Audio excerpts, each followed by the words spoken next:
Hello and welcome back to BlockTalk, the show where each week I try to one-up myself in these intros and fail miserably. I'm your host with the most, Green Phlegm, and I once made a whole house out of octuple compressed cobblestone because I hate myself.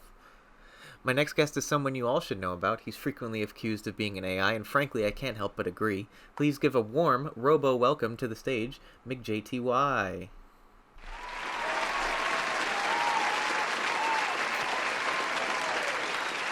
Hi, welcome Hello. on.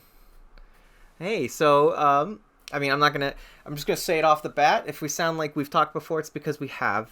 This is the second time recording this, and I appreciate you coming back on. The first one kind of got all messed up, but it I gives us a get a good. kind of deja vu. Yeah, exactly. But it gives us a good practice round, like you had said. So, but Yeah. yeah, if you wanna start off saying who you are, I'm sure a lot of people know who you are, but you know. Yeah, I'm McJty. I made a few mods, I think about 27 at this time. I also have a Let's Play on YouTube and I make tutorials, both and as well as tutorials about my mods themselves. So that's Yeah, basically what I do. All Minecraft related, of course. yeah, I'd say you're pretty much a jack of all trades in the Yeah. modding community. And you did mention your amount of mods, and it's funny because the first person I had on was King Lemming, and I said he has more mods than Greg Tech has recipes. But I feel like I should have saved that line for you because I think you take the crown when it comes to that. Um, Yeah. what Yeah. what? I mean, and what do you're kind of new-ish to the community. When did you start modding? I started at the time 1.7.10.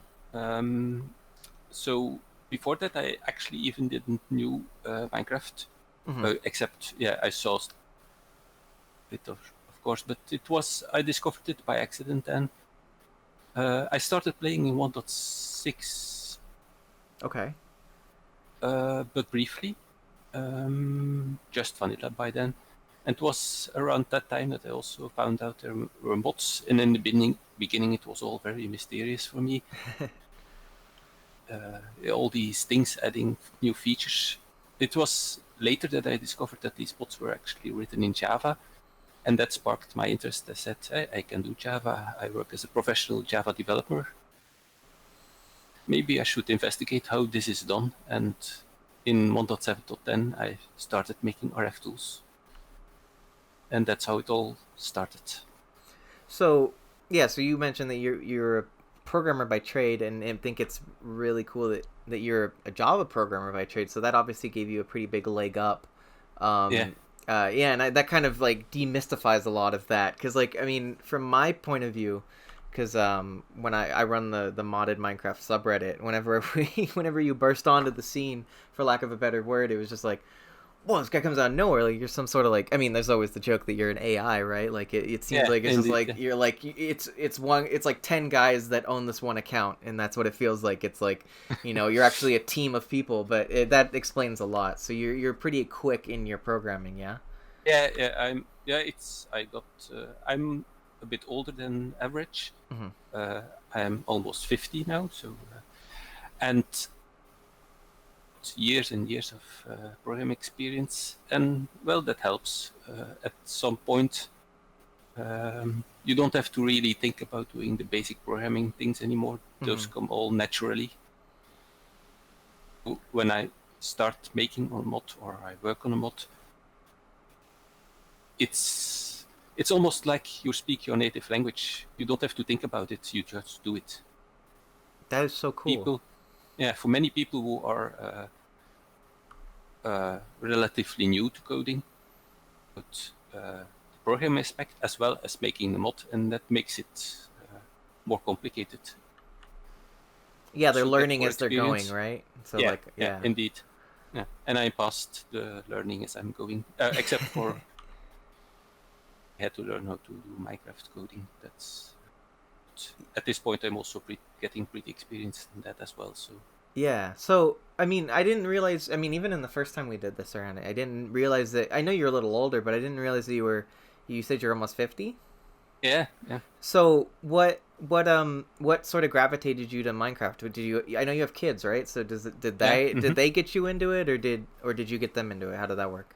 I think my son saw the game somewhere and said, it looked interesting, Mm-hmm. and I just looked it up on YouTube, saw some things from Vanilla, and I was immediately also interested by the big contraptions you can find on YouTube. People making huge computers with pure vanilla redstone and so on. And yeah, one thing led to the other. I mean, and now you have 20 something mods, right? Like that's just how it goes. Yeah. So beyond that, beyond the modding, I mean, like you also do tutorials, right? Like that's something you're known for in the community, and I think that's really great because not only do you have this knowledge that it helps you make these mods, it also like you're sort of spreading that knowledge as well. Yeah. And so how did you get into doing some of those tutorials? I don't know. Well, I always like explaining things to people. Something that I like to do. Teacher, by the way, maybe that's something I inherited from him. Oh, sorry, you And cut out. Who was the teacher? father. Oh, okay, cool. Yeah. So it's something that's maybe it's something I'd like to do, and if something that I know well, then that's actually fun for me to do. So, and it's also satisfying for me to see how people make good use of the things that I make, both the mods, skills. That really I don't know how to say it differently, but I really like it. That's great. Yeah, like because it's not only like if you're a programmer and you're really good at programming, that doesn't inherently make you a good teacher, right? Like, I mean, Yeah, like exactly. I'd say, I'd argue that a lot of programmers would probably make the worst teachers because they'd be a little bit more impatient. But Yeah. yeah, like you sort of had the good mix of those two, and I'm glad that you're putting it to use because I think it's a pretty good addition to the modding community, and I think a lot of people Mm-hmm. appreciate it. But you also, on top of your giant resume, you also do YouTube videos. So what Yeah. made you want to get into that? Because that's a whole different thing too. Oh, it it was a while before. I always liked playing Minecraft. I'm one of the few Minecraft mod developers who are actually still also playing the game. Absolutely, yeah. Um, yeah, I know many mod developers are actually a bit burned out of Minecraft itself and are just doing it for the mods, Hmm. which is fine. It's no problem with that. But I still like to do the game. I still like to make the mods. Can also use them myself. Um, Admittedly, I also have this. Sometimes I had the same problem as that many people have when playing Minecraft. Lose focus after a while, to get burned out of a world and say, "There's nothing left to do. I don't know what to do." Playing for an audience, even if it's just a YouTube audience, it helps giving motivation extra to continue playing. And I Hmm. feel it also makes it more fun. Show how to use my own mods in them. So in some ways they are even a bit like a tutorial. Not in a tutorial format, of course, but I do explain things when I'm using them. Yeah. Yeah, it's a bit a combination of things. Yeah, so I didn't even plan it this way, but the previous guest I had on before was Rika, and he does the exact same thing. He actually, well, I don't know if he does it much anymore, but he has YouTube series where he would play his mod, Yeah, and I he have seen it. basically, Yeah, yeah, he like min maxes it to the point where his game is like broken because of how much he does, yeah, and yeah, he's he's a power crazy. player. Oh, Yeah, absolutely, and I mean that as a compliment, and like um I mean, he basically builds his mods just for him, essentially. Like he's his yeah. primary audience. Do you find that for you? Do you find yourself like I've dabbled in Minecraft modding, so I'll like play the game with my mod, and then I'll like, oh, I want to add this, and I'll log out and try, doing this, and do you find yourself doing that a lot? You're like, do you make your mods for you, or do you make them with the community in mind as well? It's a mix. A mix. I make them for me, Uh huh. but I also, for example, mods like In Control, I don't use myself because it's not a mod to just use while playing. It's a mod for developing a mod pack. Uh-huh. It's made many mod packs yet. So it's purely for the community, for example, because that's something that I don't directly use. I use it indirectly, of course, when I play Sevtech, for example. In control is in that pack. Also use it, but it's not a visible mod, as it were. Okay. Yeah, that makes sense. So yeah, it's kind of like you said, it's a healthy mix. Yeah.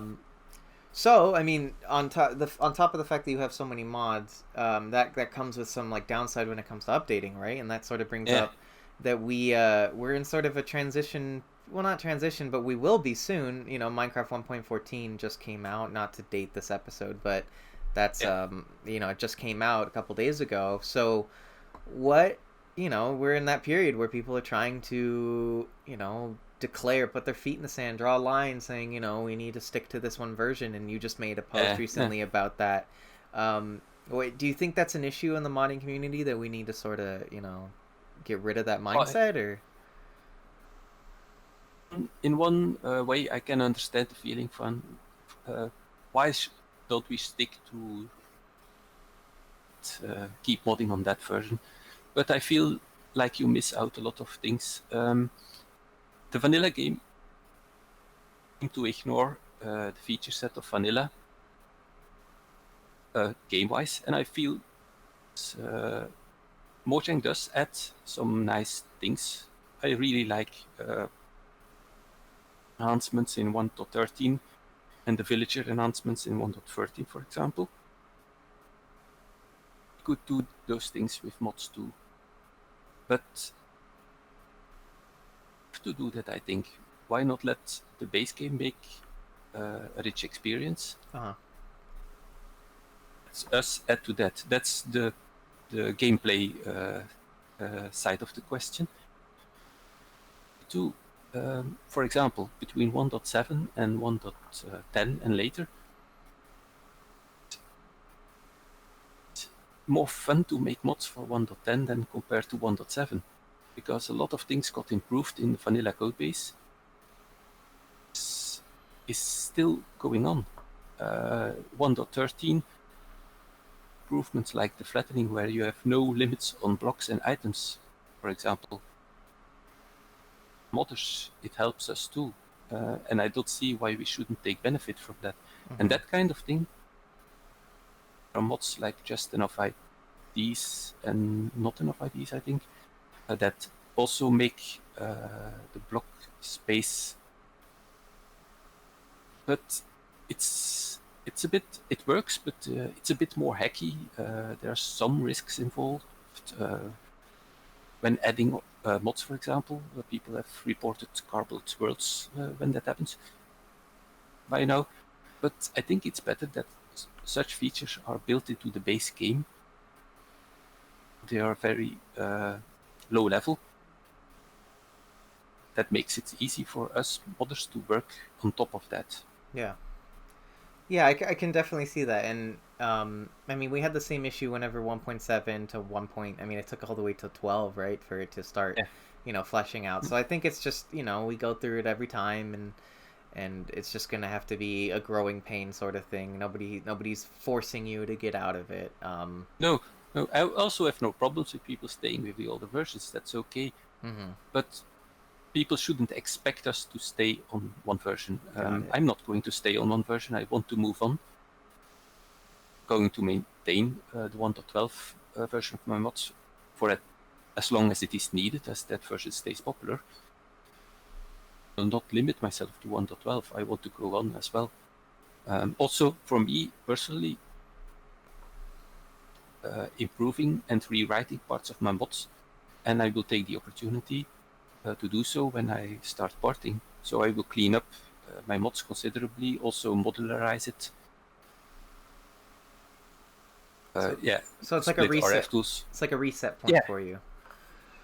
You had some new mod. I mean, we talked about it last time, but you have a new mod in progress, right? Yeah, Ariante. Yeah, I checked that out in the meantime, so I'm a little bit more well versed. That looks so cool, man. I'm really excited. Like it's like a tech version of Twilight Forest, yeah? is how In a you would way, say yeah. it. Yeah, Yeah. I that's wanted to exciting. make a big content mod and more science fiction setting already. So many tech mods, but Oriente, I really want to make it look a bit special, give an alien feeling to it. The things that it don't work, like some people will not like that, but that's okay. It's just I want to feeling to the mod. So and also uh, conquer their world in order to get access to the technology. The idea behind it. Yeah, it's really I don't exactly know if anything like that has really been done before, which is hard to say about Minecraft mods because it seems like everything's been done. So Not in a tech. Oh, so, yeah. right, yeah. So My mouse slipped. oh no Not in worries. a tech way, but Twilight Forest comes close. Also, always compare it with Twilight Forest, but then in a more techy way. Yeah, yeah, and that's a great way to call it because I mean Twilight Forest, it's almost uninhabitable until you start conquering the world. Like it, Yeah, even with the stuff in the main world, you sort of have to start almost from scratch. So yeah. it's really cool, and I'm showing some screenshots right now on screen, and yeah, it looks really cool. So thank you so much for being on. I really appreciate it. No All problem. all Was links to glad. your and I'm glad this one, hopefully fingers crossed actually worked. I'll leave all the information for your stuff in the description. You have a Patreon, right? Yeah, yeah. Okay, so That's I'll right. definitely link to that as well. So thank you so much for being on, and we're really happy to have you in this community.